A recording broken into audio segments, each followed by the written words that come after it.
सनातन धर्म क्या है और सनातन धर्म पर लगातार हमला होता रहता है।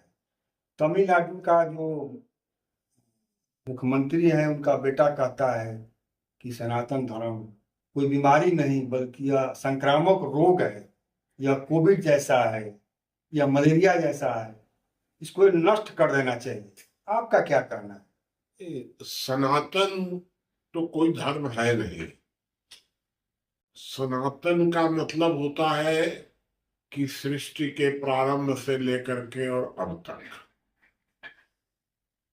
तो सनातन को पहले सनातन आर्य को भी कहते थे, फिर वैदिक धर्म हो गया और इसी तरह से बदलते बदलते उसका नाम हिंदू धर्म हो गया। ये सब है, सब सनातन कहते हैं सब एक। समय समय पर जो धार्मिक मान्यताएं हैं उनमें कभी कभी बदलाव होने लगते हैं और उन बदलावों के आधार पर जो कभी नया स्वरूप आ जाता है और वो नया स्वरूप पिछले वाला जो स्वरूप था उससे थोड़ा थोड़ा भिन्न होता है, वो अलग बात है, लेकिन वो उसी में एक तरह से मर्ज कर जाता है। जैसे इसको आप ऐसा समझिए कि वर्तमान में सावरकरवादी जो पार्टी थी, हिंदू महासभा या जो भी उसको कहिए, वो करीब करीब 90% मर्ज कर गई संघ में, तो अब उसी का नाम संघ हो गया। उसी तरह सनातन माने हिंदू धर्म, यही आप मान करके चलिए। तो उसको कभी हिंदू धर्म पर हमला हो जाता है, कभी सनातन पर हमला हो जाता है। ये हमले अपने अपने नाम से होते रहते हैं, अर्थ केवल एक है और वो है हिंदू धर्म।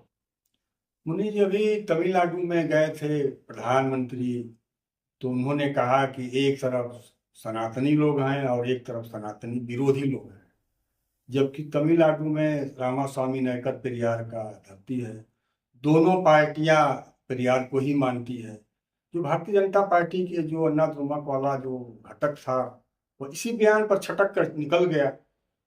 तो ये तो भारतीय जनता पार्टी के लिए नरेंद्र मोदी का कहना घाटे का सौदा हो गया। नहीं, यह सच बात यह है कि वहां तमिलनाडु में खोने के लिए तो बीजेपी के पास कुछ नहीं है। तो तमिलनाडु में अगर बीजेपी हिंदू धर्म सनातन धर्म के नाम पर कुछ वोट कलेक्ट कर लेती है तो ये घाटे का सौदा कैसे माना जाएगा? चाहे वो सीट मिले ना मिले, क्या होगा ये तो अभी कुछ कह नहीं सकते हैं, लेकिन वहां तो पूरा का पूरा जो प्रभुत्व है वो द्रविड़ लोगों का ही है। उसी में बीजेपी घुसपैठ कर रही है। मेरे हिसाब से घाटे का सौदा नहीं है, इससे कुछ ना कुछ बीजेपी को लाभ होगा।